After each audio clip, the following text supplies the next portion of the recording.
Need to take the bike out and ride it to make sure there isn't any more damage on it.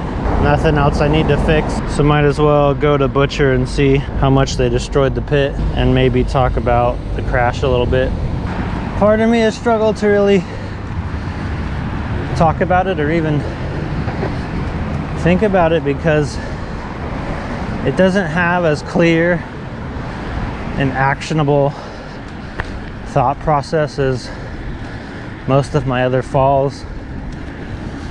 I don't feel like I learned any one thing.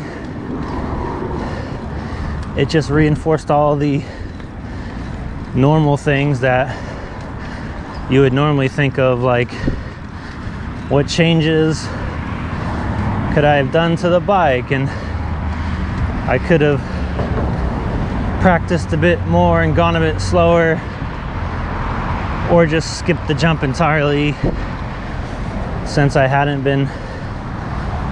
don't have a lot of jumps to ride here, especially big ones to practice for any place like a bike park. Even the injuries themselves are kind of awkward because I can't buy any sort of protection product to actually avoid a concussion or a broken back. Being as those are internal injuries, you can wear every single pad on the market, and if you crash that fast and that hard, those things are going to happen whether you like it or not. So I really just had a lot of things reaffirmed for me, including the fact that I should probably lose weight if I'm going to ride sort of at that speed or at that height. And in terms of setup change, I don't know how much I can do considering I was riding well before that, but I did notably buy basically body armor for the first time. I have a full upper armor set, chest, back, shoulder, elbow, in the mail. And then in terms of the actual crash, again, it sucks because having a concussion, I don't actually remember precisely what I was feeling, so I had to watch the GoPro to try to understand what I did wrong and what my sensation was. But it seems the clear issue was I got more speed than I wanted to, and that's even with kind of chilling on the rolling. I told Cody I wasn't gonna try to go for a full clear or like tow right behind him. I was just gonna chill and try to let like slow trail speed take me, but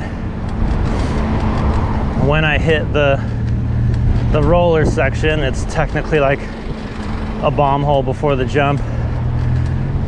I really did like pump it more than I should have and put my weight into it, which I should not have done.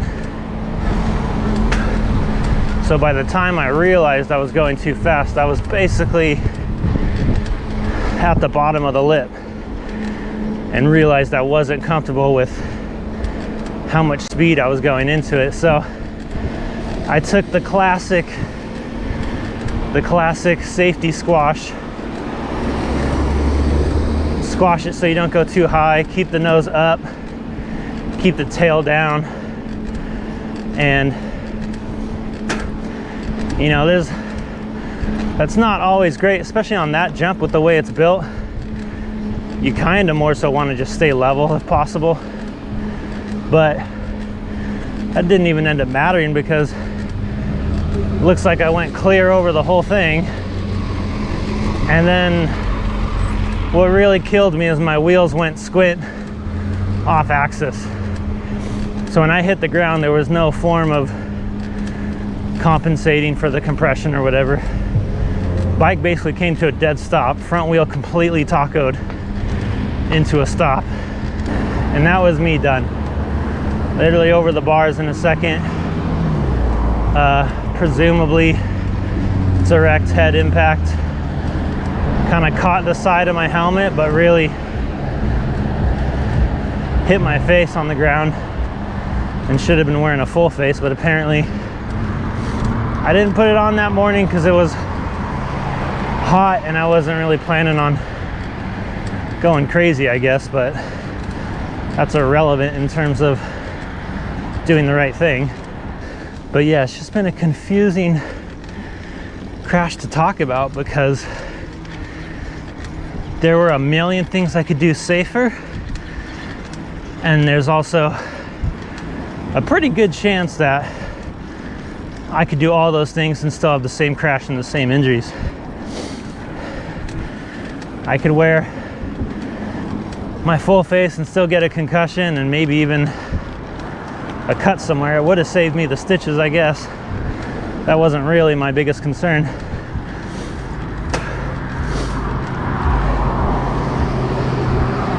I could have been wearing the full upper armor body protection I bought, and I still would have broken my back because that's an internal compression injury.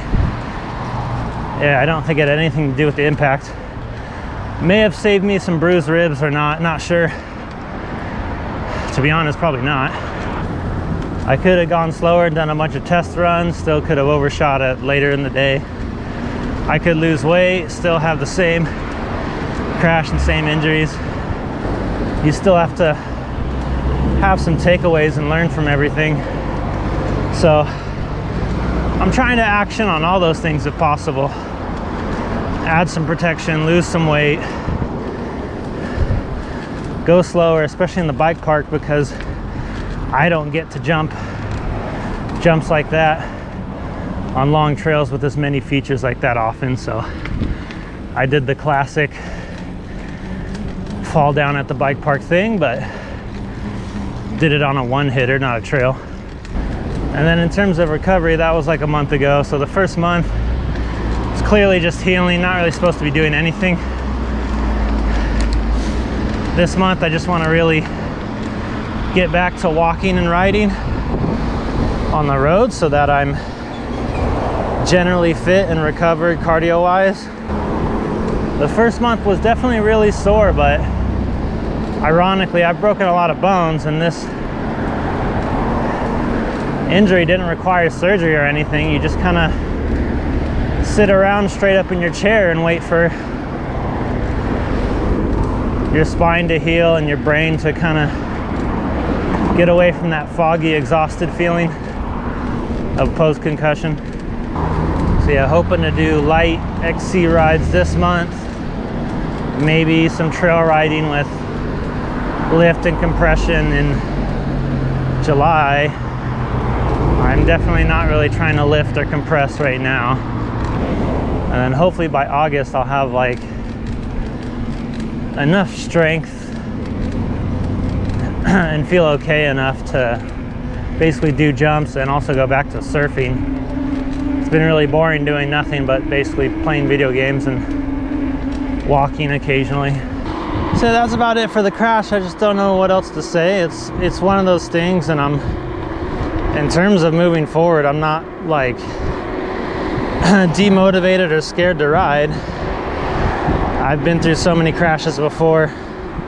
This is my first concussion, which is it sucks and it's weird to think about, but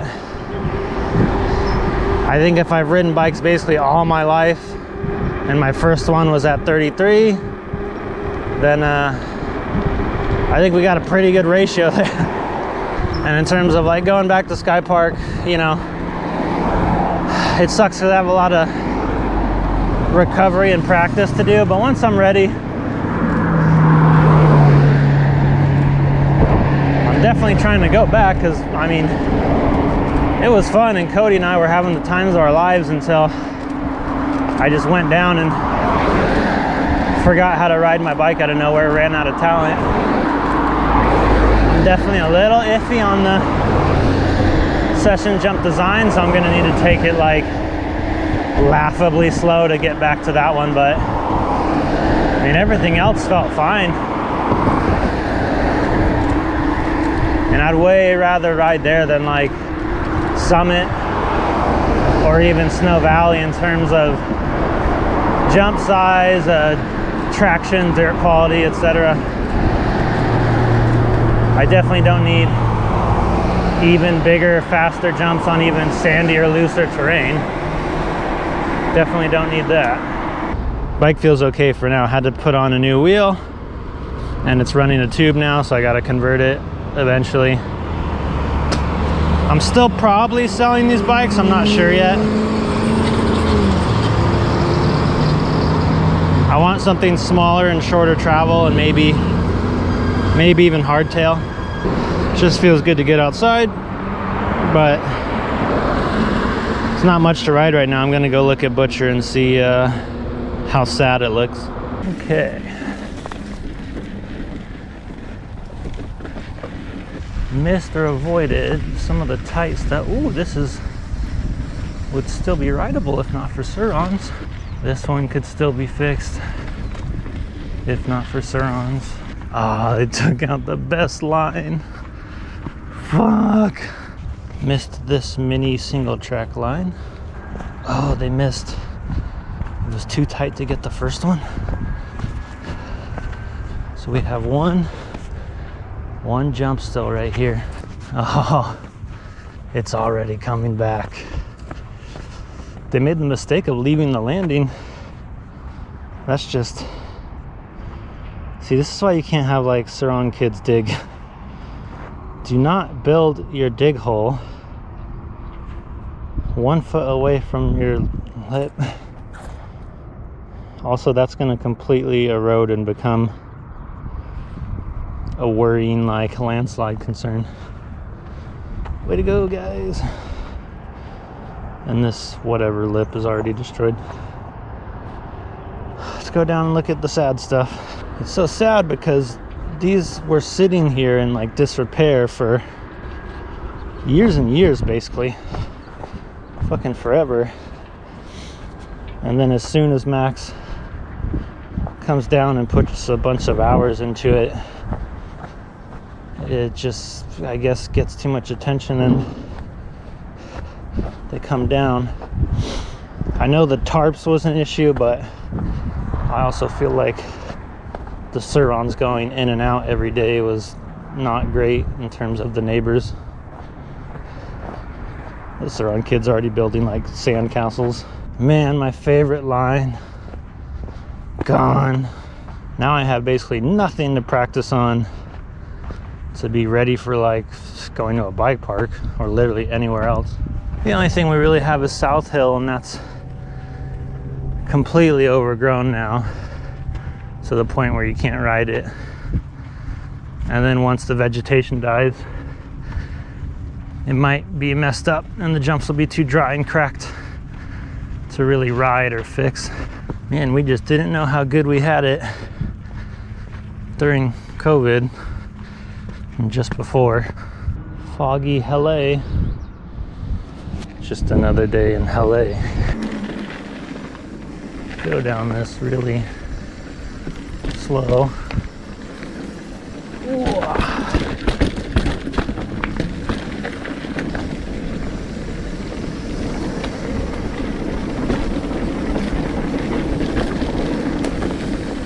And probably not do the drop. Oh, you know what? I'm an idiot. I didn't break my GoPro. I think I applied a protector. I broke the protector. I just need to take it off and replace it, but it's weird because it's still fine. I could just leave it on, but if I have another one laying around, I might as well find it and swap it out.